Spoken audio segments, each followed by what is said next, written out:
Hello friends, welcome back to channel में संदीप सोनी। आपका इस इंटरेस्टिंग वीडियो में स्वागत करता हूं। आज मैं बात करने वाला हूं जो लोग स्टार्टअप करने वाले हैं या स्टार्टअप कर चुके हैं, ऑलरेडी कंपनी रन कर रहे हैं। उनको एक बड़ी प्रॉब्लम आती है कि मेडिकल रिप्रेजेंटेटिव का सिलेक्शन कैसे किया जाए। देखिए, यहाँ दो कैटेगरी के लोग होते हैं। एक तो जो लोग फार्मा के अंदर काम कर रहे हैं तो उनको तो मालूम होता है कैसे क्या करना, वो हायर कर लेते हैं। मैं यहाँ पे बात कर रहा हूँ ऐसे कैटेगरी के लोगों का जिन्होंने फार्मा के अंदर पहले काम नहीं किया है बट वो स्टार्टअप कर लिए हैं या स्टार्टअप करने जा रहे हैं, मीन्स फार्मा कंपनी ओपन करने जा रहे हैं या फिर मैन्युफैक्चरिंग में काम किए हुए अभी मार्केटिंग कंपनी ओपन करने जा रहे हैं। तो पहला स्टेप यही है कि आपको रजिस्ट्रेशन वगैरह के बाद जब आपको पहला स्टेप होगा कि आप फील्ड फोर्स को हायर करिए। तो फील्ड फोर्स जब आप अपने प्रोडक्ट्स के लिए अपनी कंपनी के लिए हायर करेंगे तो किन बातों का ध्यान देंगे उसकी बात मैं यहाँ पे करूंगा। ठीक है, यहाँ पे आपके प्रोडक्ट पोर्टफोलियो को मैं 3 पार्ट में डिवाइड कर रहा हूँ। कौन कौन से 3 पार्ट है? आपका प्रोडक्ट पोर्टफोलियो हो सकता है जनरल ब्रांड हो सकता है आपके स्पेशलिटी डिवीजन के प्रोडक्ट हो, गायनी के हो, पीडिया को हो, न्यूरो को हो, डायबिटीज के हो, ठीक है, किसी एक पर्टिकुलर स्पेशलिटी के प्रोडक्ट हो सकते हैं। आपके कॉन्सेप्ट सेलिंग ब्रांड हो सकते हैं, वो गायनी के भी हो सकते हैं, वो डायबिटीज से किसी भी के कॉन्सेप्ट सेलिंग ब्रांड हो सकते हैं। ठीक है, तो 3 कैटेगरी में मैंने ब्रांड को यहाँ पे डिवाइड कर दिया है। तीनों कैटेगरी में मेडिकल रिप्रेजेंटेटिव को सिलेक्शन अलग अलग तरीके से एक्चुअली किया जाता है। क्राइटेरिया थोड़े थोड़े डिफरेंस है, कुछ कॉमन चीजें हैं जो तीनों ही कैटेगरी में मेडिकल रिप्रेजेंटेटिव के अंदर होनी चाहिए। किसी भी एमआर को आप हायर कर रहे हैं तो वो आपको वो सारी चीजें, वो सारे पॉइंट्स आपको ध्यान दें। पहले हम कॉमन पॉइंट्स को ले लेते हैं। कौन कौन सी कॉमन चीजें हैं जो तीनों कैटेगरी में फिट होती हैं, मींस हर एक मेडिकल रिप्रेजेंटेटिव के अंदर होनी ही चाहिए अगर आप सेलेक्ट कर रहे हैं। सबसे पहली बात करें तो उसका कॉन्फिडेंस लेवल। कोई भी मेडिकल रिप्रेजेंटेटिव आपके पास इंटरव्यू के लिए आता है तो सबसे पहले उसका आई कांटेक्ट देखिए कि भाई उसका आई कांटेक्ट कैसा है। ठीक है, सेकंड ये देखिए उसका बॉडी लैंग्वेज कैसा है। थर्ड उसका देखिए ड्रेसिंग सेंस उसका कैसा है, भाई वेल प्रोफेशनल है कि नहीं। ऐसा नहीं टी शर्ट और जीन्स ही पहन के चला है, उसको पता ही नहीं है कि प्रोफेशन में ड्रेसिंग सेंस क्या होता है, कैसे कपड़े पहन जाते हैं। बहुत सारे लोग ऐसे चले आते हैं। अगर कोई बंदा ऐसा करके आता है ना, सिंपल सी बात है उसके अंदर प्रोफेशन नाम की कोई चीज नहीं है, तो आगे भी वो प्रॉब्लम क्रिएट करने वाला है। ठीक है, तो सिंपली 2-3 चीजें हम देखते हैं। प्लस जैसे हम उससे बात करना स्टार्ट करते हैं, जैसे आपने इंट्रोडक्शन लिया, पहला स्टेप होता है इंट्रोडक्शन लेना किसी का। तो इंट्रोडक्शन लेते समय ही 4-5 चीज़ों का ध्यान देना है। पहली कौन सी चीज़ है? पहला कि भाई उसका प्रोनाउंसिएशन कैसा है, वर्ड्स का, इंग्लिश के वर्ड का स्पेशली प्रोनाउंसिएशन कैसा है। ठीक है, करेक्ट होना चाहिए। सेकंड, वे ऑफ प्रेजेंटेशन कैसा है उसका। ठीक है, वे ऑफ टॉकिंग कैसा है, कितना स्मूथ वे में अपनी बात को, अपने टॉक को डिलीवर कर रहा है, वो हम देखते हैं। तीसरा क्या है कि आई कांटेक्ट, जब आप कोई चीज बोल रहा है देन वो आपसे आई कांटेक्ट मिला रहा है या इधर उधर ऐसे करके देख रहा है। ठीक है, मींस प्रॉपर आई कांटेक्ट है कि नहीं। फोर्थ ये है कि वो अपने बारे में कितने अच्छे तरीके से आपको एक्सप्लेन करके बताता है। देखिए, इंट्रोडक्शन क्या होता है, मुझे अपने बारे में बताने का एक बहुत अच्छा मौका मिलता है। तो आप देखिए कितने अच्छे तरीके से वो अपने बारे में आपको बता पाता है। बहुत सारे लोग ऐसे हैं जो इंट्रोडक्शन ही नहीं दे पाएंगे।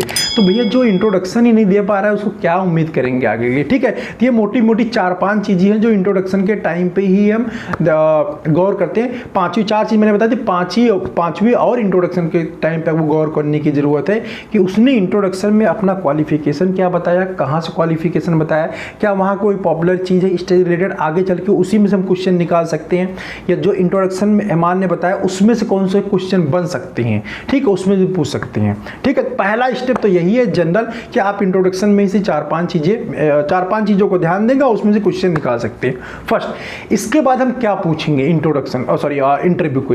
इसके लिए जैसे मैं अपने मेडिकल रेफरेंस को बोलता हूं 100 क्वेश्चन सीरीज जाके देखो सिलेक्शन हो जाएगा। वैसे ही फ्रेंड मैं आपको बोल रहा हूं, अगर आप कंपनी के ओनर हैं और आप जानना चाहते हैं मुझे कौन से क्वेश्चन पूछने चाहिए मेडिकल रिप्रेजेंटेटिव से, तो आप मेरा 100 क्वेश्चन सीरीज है, जाइए चैनल के अंदर, जाइए प्लेलिस्ट में जाइए, 100 क्वेश्चन इंटरव्यू क्वेश्चन आंसर ऐसे लिख के फोल्डर है ऑलरेडी 100 क्वेश्चन, 100 क्वेश्चन है, उसको देख लीजिए। इससे आपको आइडिया क्या मिल जाएगा कि यार आपको क्वेश्चन भी पता चल जाएगा, आंसर भी पता चल जाएगा, तो ऑटोमेटिकली आप स्ट्रांग हो जाएंगे।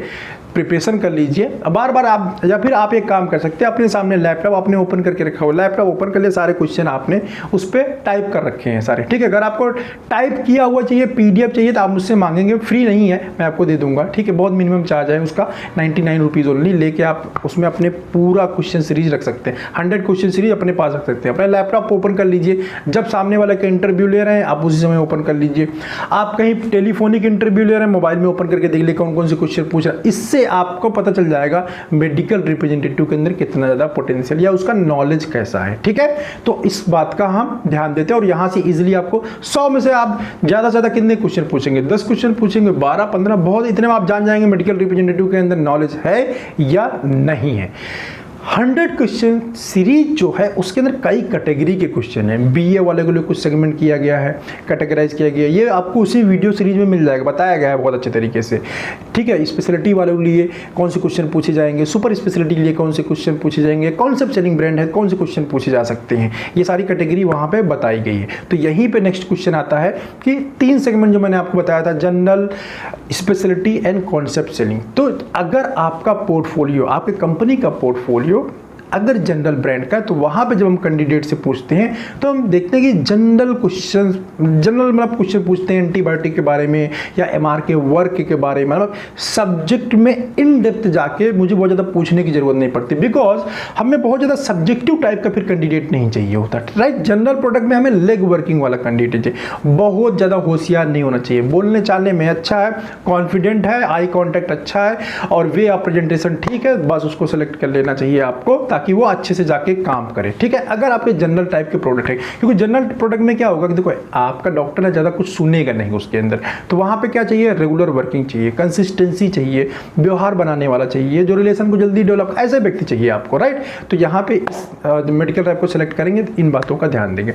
सेकंड कैटेगरी है स्पेशलिटी का। भाई आपको हो सकता है प्रोडक्ट गायनी का हो, स्किन का हो, न्यूरो का, जिस भी स्पेशलिटी के अंदर आप इंटर करना चाहते हैं उस स्पेशलिटी के बारे में आपको भी थोड़ा सा नॉलेज होना चाहिए, जिसको आप इजीली पढ़ सकते हैं, रीड आउट कर सकते हैं, प्लस उससे रिलेटेड कुछ कॉमन क्वेश्चन 100 क्वेश्चन सीरीज में दिया गया, वहां से जाके पढ़ लीजिए।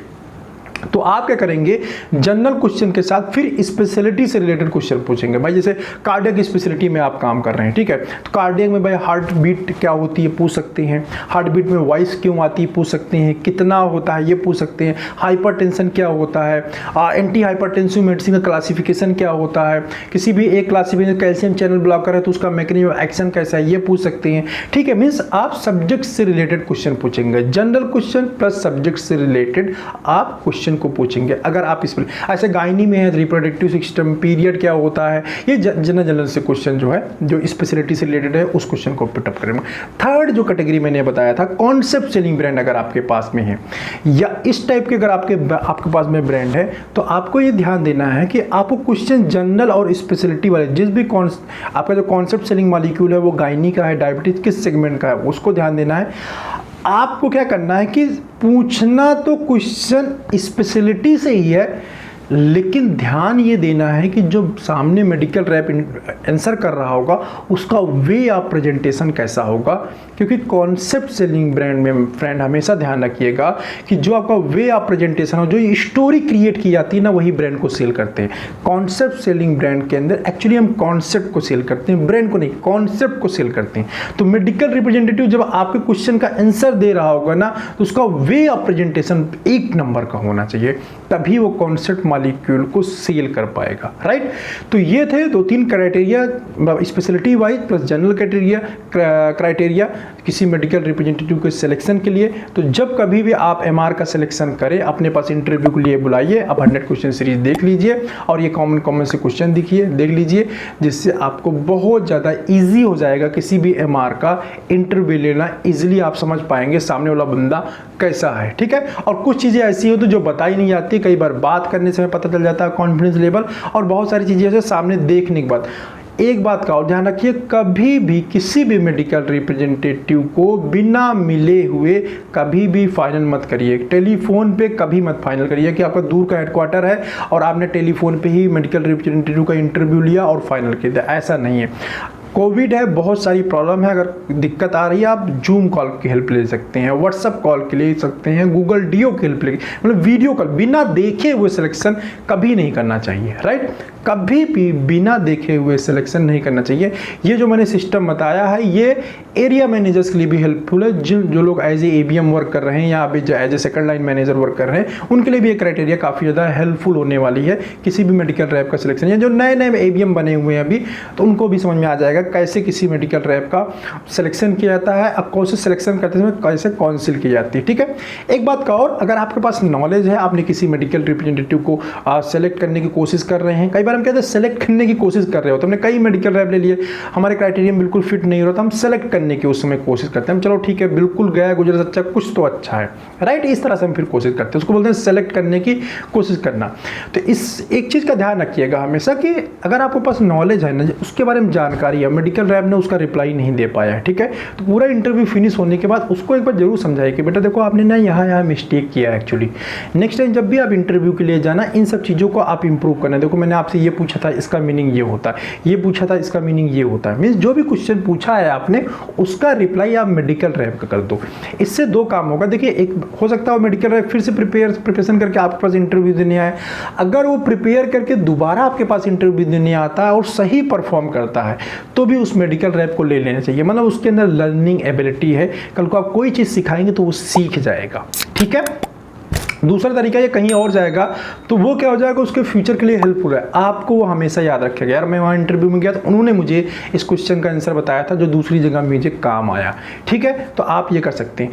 अगर आप इंटरव्यू के बाद डाउटफुल है मेडिकल रैप, कभी असमंजस किसी ले या नहीं, लड़का थोड़ा ठीक भी लग रहा है थोड़ा गड़बड़ भी लग रहा है, दोनों चीज़ें हैं, देन उसको फिर टास्क दे दीजिए आप कि 1 या 1 या 2 दिन का टास्क दे दीजिए, चलो RCPA करके आओ, या अपने हिसाब से कुछ भी टास्क ऐसे डिज़ाइन कर सकते हैं जिसमें उसकी लर्निंग एबिलिटी पता चल जाए, ठीक है। कुछ भी अपने याद करने के दे दिया, या विजुअलेट का एक अपना जो है फोटो स्टेट निकाल के उसको दे दिया, या फोटो खिंचवा दिया मोबाइल से कि 2 दिन के अंदर आपको ये प्रिपेयर करके देना है, ऐसा कुछ भी छोटा मोटा टास्क अपनी तरफ से डिजाइन करके आप दे सकते हैं और उसको पूछ ले, मतलब उसको फिर पूछ लीजिए, अगर फीडबैक ठीक आता है देन तब भी आपको मेडिकल रैप को सेलेक्ट कर लेना चाहिए, चाहे फ्रेशर हो या फिर एक्सपीरियंस हो, ठीक है। आई होप आपको ये वीडियो अच्छा लगा होगा, हेल्पफुल लगा होगा, और किस टाइप की वीडियो चाहते हैं मुझे कमेंट करके जरूर बताइए। अभी इंटरप्रेन्योर पूरा वीक मैं सेलिब्रेट कर रहा हूँ, पूरे वीक में मैं इंटरप्रेन्योर से रिलेटेड ही वीडियोज बनाऊंगा, जो लोग स्टार्टअप कर रहे हैं उनके लिए बहुत ज़्यादा हेल्पफुल होने वाली है ये वीडियो, ठीक है। तो स्टार्टअप से रिलेटेड बहुत सारे वीडियो इस पूरे वीक के अंदर आने वाले हैं, राइट।